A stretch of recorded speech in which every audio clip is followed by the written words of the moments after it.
त्रिदलं त्रिगुणाकारं त्रिनेत्रं च त्रिधायुधं त्रिजन्म पापसंहारम्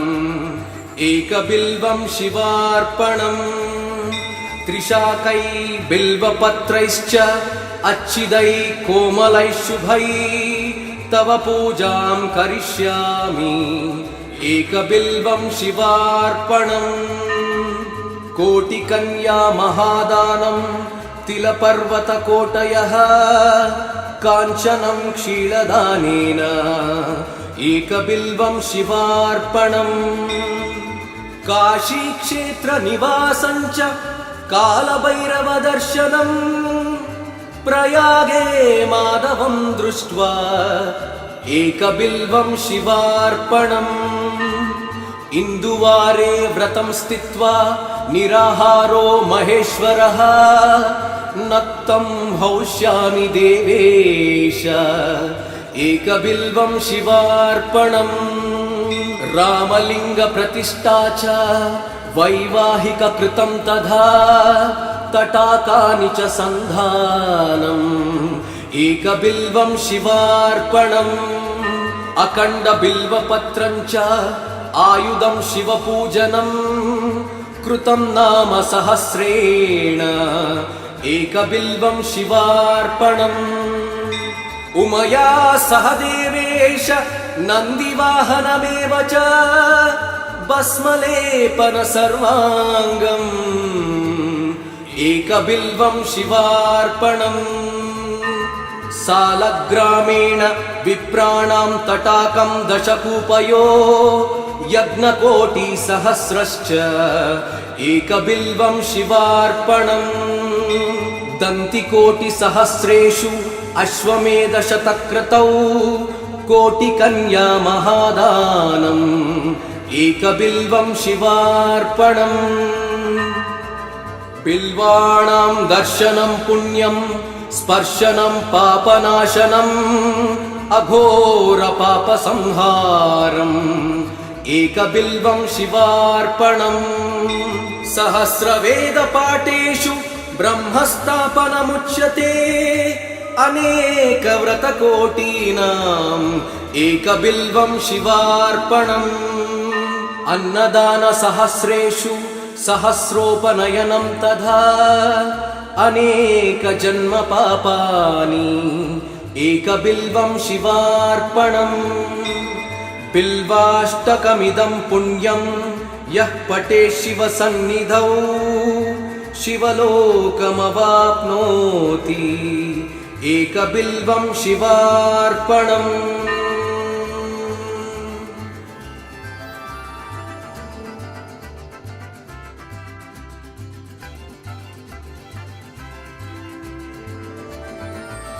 त्रिदलं त्रिगुणाकारं त्रिनेत्रं च त्रिधायुधं त्रिजन्म पापसंहारम् एकबिल्वं शिवार्पणम् त्रिशाकै बिल्वपत्रैश्च अच्छिदै कोमलै शुभै तव पूजां करिष्यामि एकबिल्वं शिवार्पणम् कोटिकन्या महादानं तिलपर्वतकोटयः काञ्चनं क्षीरदानेन एकबिल्वं शिवार्पणम् काशीक्षेत्रनिवासं च कालभैरवदर्शनम् प्रयागे माधवं दृष्ट्वा एकबिल्वं शिवार्पणम् इन्दुवारे व्रतं स्थित्वा निराहारो महेश्वरः नक्तं हौष्यामि देवेश एकबिल्वं शिवार्पणम् रामलिङ्गप्रतिष्ठा च वैवाहिककृतं तथा तटाकानि च सन्धानम् एकबिल्वं शिवार्पणम् अखण्डबिल्वपत्रं च आयुधं शिवपूजनम् कृतं नाम सहस्रेण एकबिल्वं शिवार्पणम् उमया सह देवेश नन्दिवाहनमेव च भस्मलेपन सर्वाङ्गम् एकबिल्वं शिवार्पणम् सालग्रामेण विप्राणां तटाकं दशकूपयो यज्ञकोटिसहस्रश्च एकबिल्वं शिवार्पणम्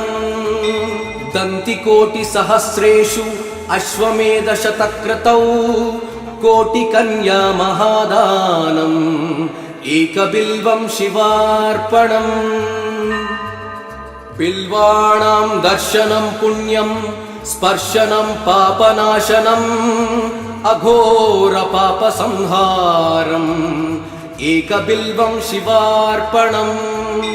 सहस्रवेदपाठेषु ब्रह्मस्थापनमुच्यते अनेकव्रतकोटीनाम् एकबिल्वं शिवार्पणम् अन्नदानसहस्रेषु सहस्रोपनयनं तथा अनेकजन्मपापानि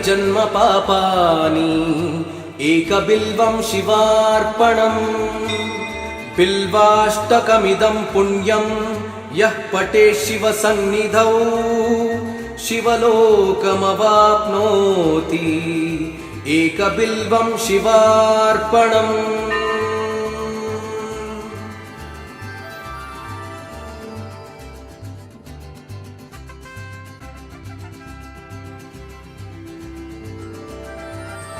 त्रिदलं त्रिगुणाकारं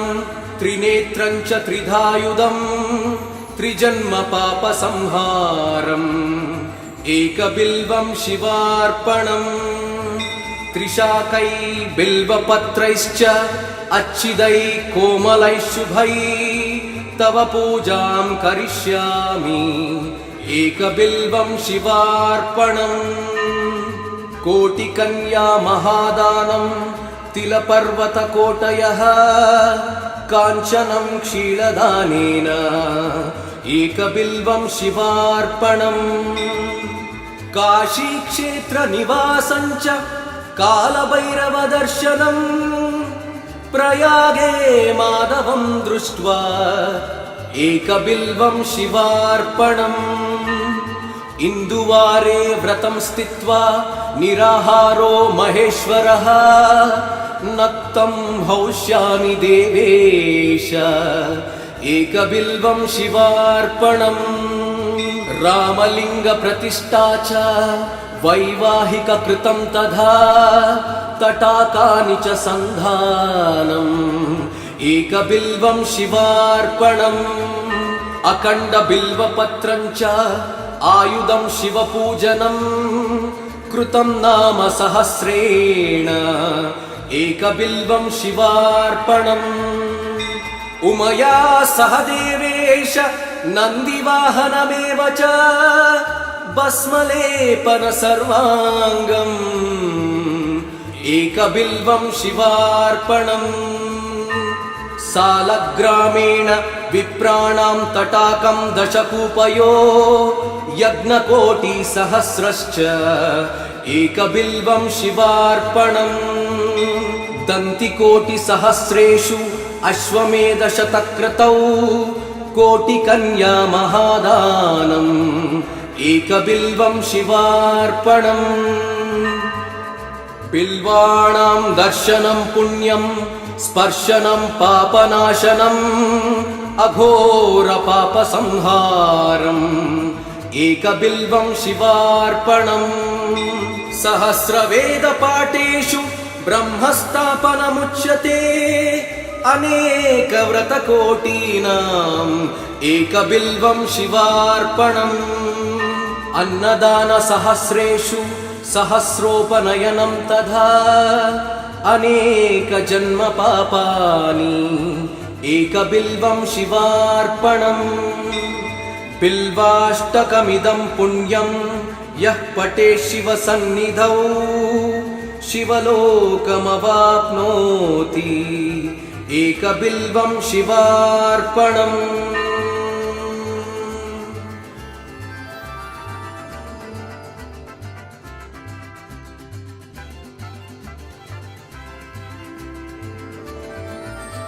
त्रिदलं त्रिगुणाकारं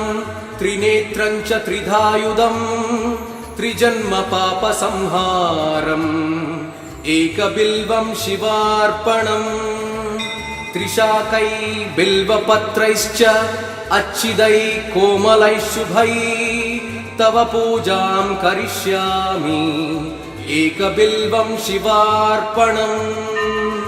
कोटिकन्या महादानं तिलपर्वतकोटयः काञ्चनं क्षीरदानेन एकबिल्वं शिवार्पणम् काशीक्षेत्रनिवासं च कालभैरवदर्शनम् प्रयागे माधवं दृष्ट्वा एकबिल्वं शिवार्पणम् इन्दुवारे व्रतं स्थित्वा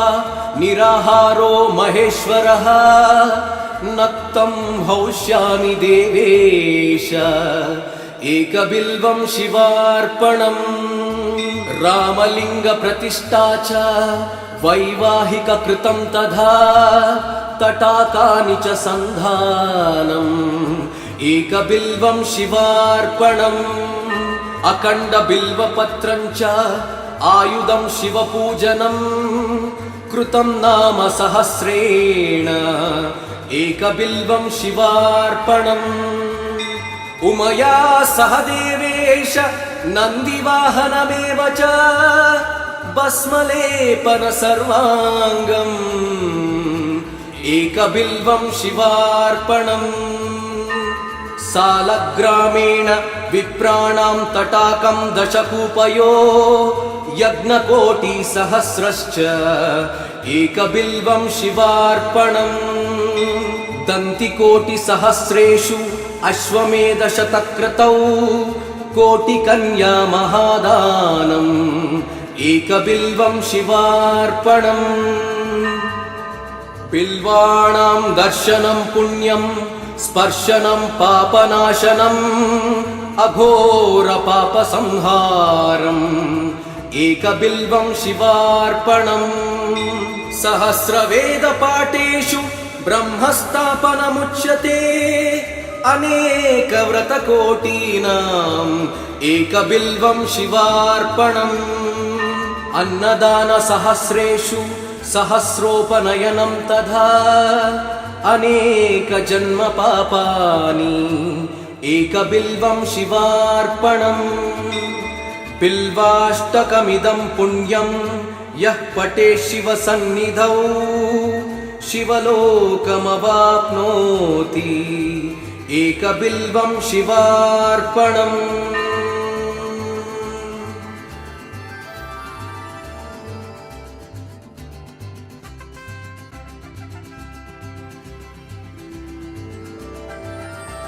त्रिदलं त्रिगुणाकारं त्रिनेत्रं च त्रिधायुधं त्रिजन्मपापसंहारम् एकबिल्वं शिवार्पणम् त्रिशाकै बिल्वपत्रैश्च अच्छिदै कोमलैः शुभै तव पूजां करिष्यामि एकबिल्वं शिवार्पणम् कोटिकन्या महादानं तिलपर्वतकोटयः काञ्चनं क्षीरदानेन एकबिल्वं शिवार्पणम् काशीक्षेत्रनिवासं च कालभैरवदर्शनम् प्रयागे माधवं दृष्ट्वा एकबिल्वं शिवार्पणम् इन्दुवारे व्रतं स्थित्वा निराहारो महेश्वरः नक्तं हौष्यामि देवेश एकबिल्वं शिवार्पणम् रामलिङ्गप्रतिष्ठा च वैवाहिककृतं तथा तटाकानि च सन्धानम् एकबिल्वं शिवार्पणम् अखण्डबिल्वपत्रं च आयुधं शिवपूजनम् कृतं नाम सहस्रेण एकबिल्वं शिवार्पणम् उमया सह देवेश नन्दिवाहनमेव च भस्मलेपन सर्वाङ्गम्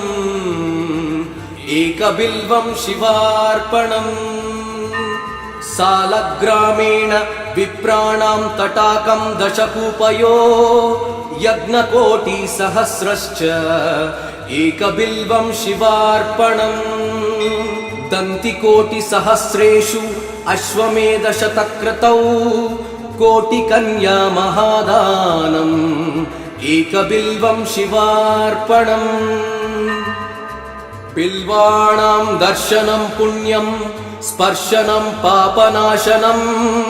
अघोरपापसंहारम् एकबिल्वं शिवार्पणम् सहस्रवेदपाठेषु ब्रह्मस्थापनमुच्यते अनेकव्रतकोटीनाम् एकबिल्वं शिवार्पणम् अन्नदानसहस्रेषु सहस्रोपनयनं तथा अनेकजन्मपापानि एकबिल्वं शिवार्पणम् बिल्वाष्टकमिदं पुण्यं यः पठेत् शिवसन्निधौ शिवलोकमवाप्नोति एकबिल्वं शिवार्पणम्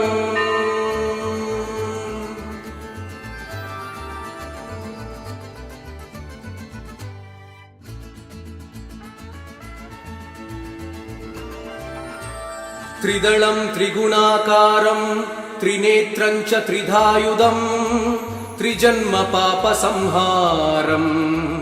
एकबिल्वं शिवार्पणम् त्रिशाकै बिल्वपत्रैश्च अच्छिदै कोमलै शुभै तव पूजां करिष्यामि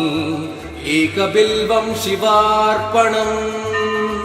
कोटिकन्या महादानं तिलपर्वतकोटयः काञ्चनं क्षीरदानेन एकबिल्वं शिवार्पणम् काशीक्षेत्रनिवासं च कालभैरवदर्शनम् प्रयागे माधवं दृष्ट्वा एकबिल्वं शिवार्पणम् इन्दुवारे व्रतं स्थित्वा निराहारो महेश्वरः नक्तं हौष्यामि देवेश एकबिल्वं शिवार्पणम् रामलिङ्गप्रतिष्ठा च वैवाहिककृतं तथा तटाकानि च सन्धानम् एकबिल्वं शिवार्पणम् अखण्डबिल्वपत्रं च आयुधं शिवपूजनम् कृतं नाम सहस्रेण एकबिल्वं शिवार्पणम् उमया सह देवेश नन्दिवाहनमेव च भस्मलेपन सर्वाङ्गम् एकबिल्वं शिवार्पणम् सालग्रामेण विप्राणां तटाकं दशकूपयो यज्ञकोटिसहस्रश्च एकबिल्वं शिवार्पणम् दन्तिकोटिसहस्रेषु अश्वमेधशतक्रतौ कोटिकन्या महादानम् एकबिल्वं शिवार्पणम् बिल्वाणां दर्शनं पुण्यं स्पर्शनं पापनाशनम् अघोरपापसंहारम् एकबिल्वं शिवार्पणम् सहस्रवेदपाठेषु ब्रह्मस्थापनमुच्यते अनेकव्रतकोटीनाम् एकबिल्वं शिवार्पणम् अन्नदानसहस्रेषु सहस्रोपनयनं तथा अनेकजन्मपापानि एकबिल्वं शिवार्पणम् बिल्वाष्टकमिदं पुण्यं यः पठेत् शिवसन्निधौ शिवलोकमवाप्नोति एकबिल्वं शिवार्पणम्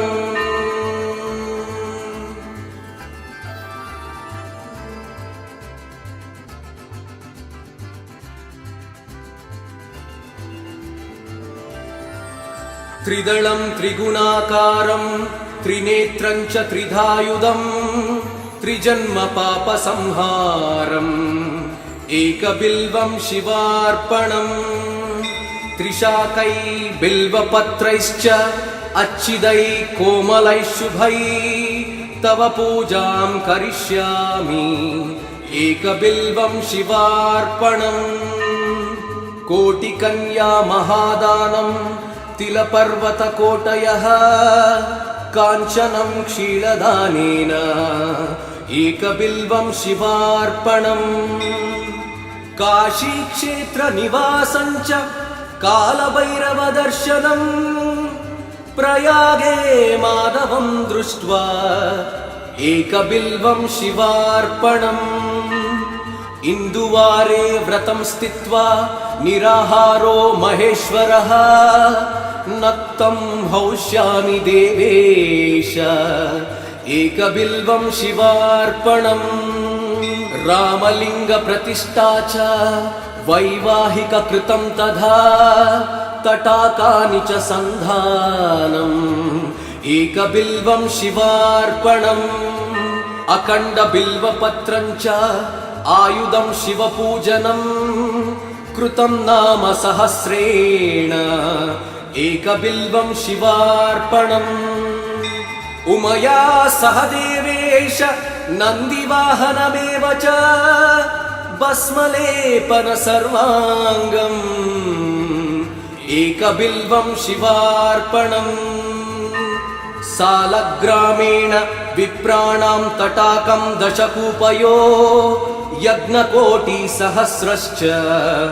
एकबिल्वं शिवार्पणम् दन्तिकोटिसहस्रेषु अश्वमेधशतक्रतौ कोटिकन्या महादानम् एकबिल्वं शिवार्पणम् बिल्वाणां दर्शनं पुण्यं स्पर्शनं पापनाशनम् अघोरपापसंहारम् एकबिल्वं शिवार्पणम् सहस्रवेदपाठेषु ब्रह्मस्थापनमुच्यते अनेकव्रतकोटीनाम् एकबिल्वं शिवार्पणम् अन्नदानसहस्रेषु सहस्रोपनयनं तथा अनेकजन्मपापानि एकबिल्वं शिवार्पणम् बिल्वाष्टकमिदं पुण्यं यः पठेत् शिवसन्निधौ शिवलोकमवाप्नोति एकबिल्वं शिवार्पणम्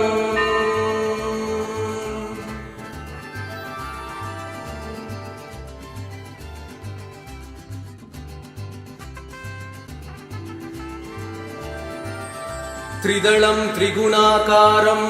त्रिनेत्रं च त्रिधायुधम् त्रिजन्मपापसंहारम्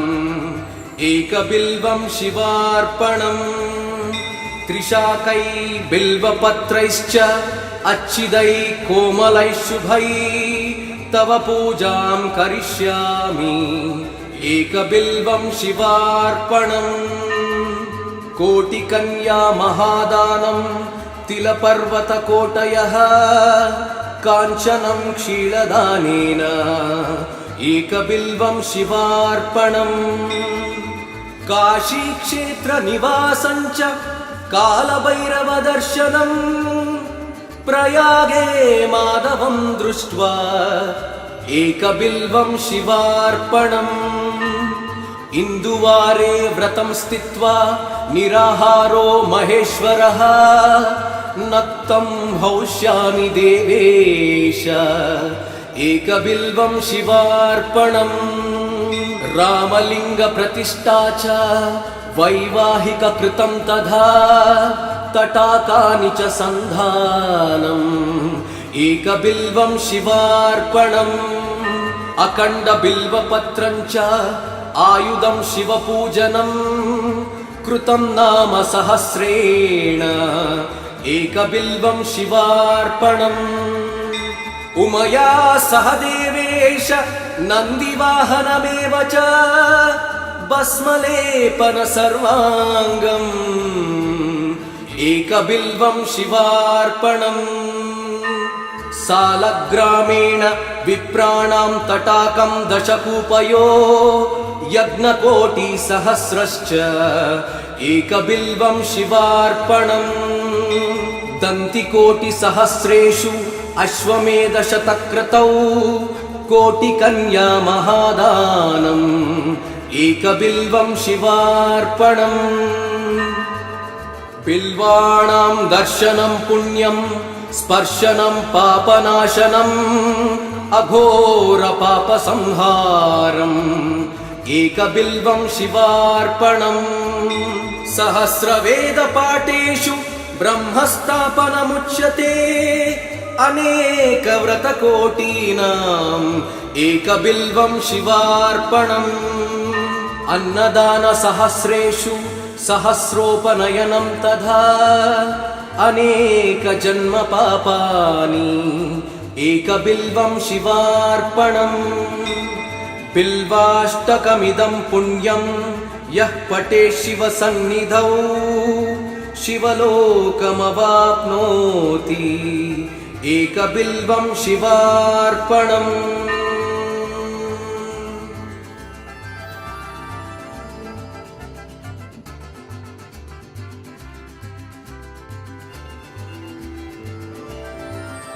त्रिदलं त्रिगुणाकारं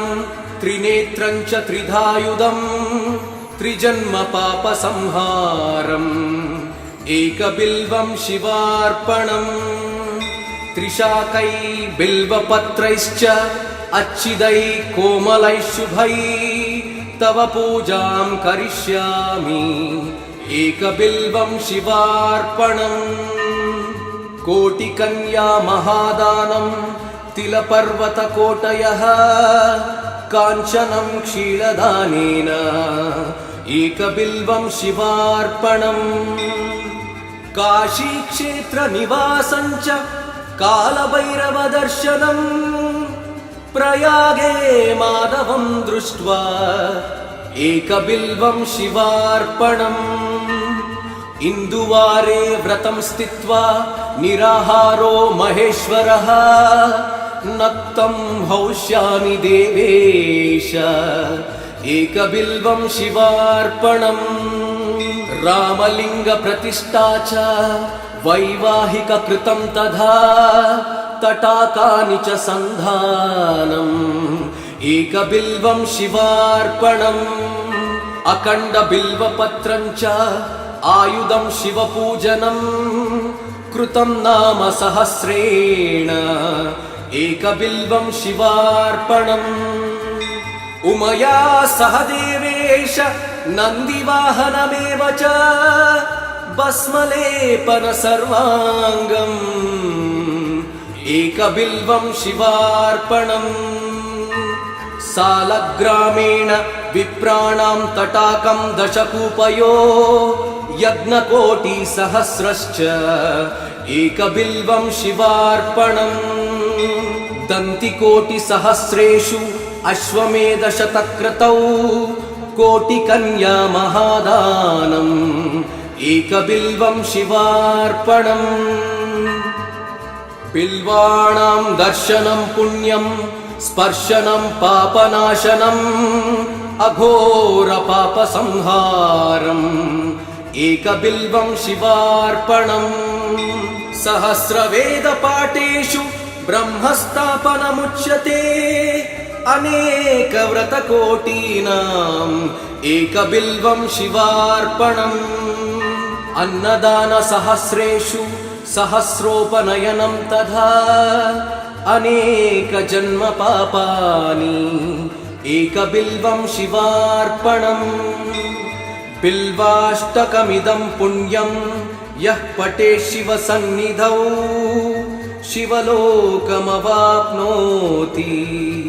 एकबिल्वं शिवार्पणम्